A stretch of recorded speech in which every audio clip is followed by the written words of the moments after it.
ফ্ল্যাটটি থেকে মোটর বাইকে মাত্র 4 মিনিটে খড়দাহ রেলওয়ে স্টেশন পৌঁছে যাবেন।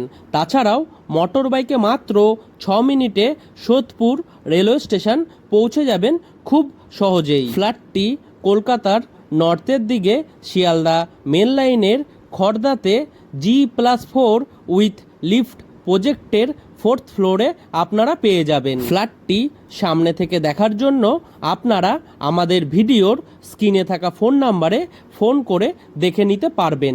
তাছাড়াও এই ফ্ল্যাটটি যদি আপনারা পারচেস করতে চান তাহলে আপনাদের কাউকে কোনো রকম ব্রোকারেজ মানি দিতে হবে না, 0 ব্রোকারেজ। খুবই কম দামে 710 স্কোয়ার ফিটের নতুন 2 BHK ready to move flat এটি। ফ্ল্যাটটির মধ্যে আপনারা পেয়ে যাবেন একটি লিভিং রুম, একটি রান্নাঘর, 2টি টয়লেট, 2টি বেডরুম সঙ্গে একটি ব্যালকনি। প্রাইস 20,17,000।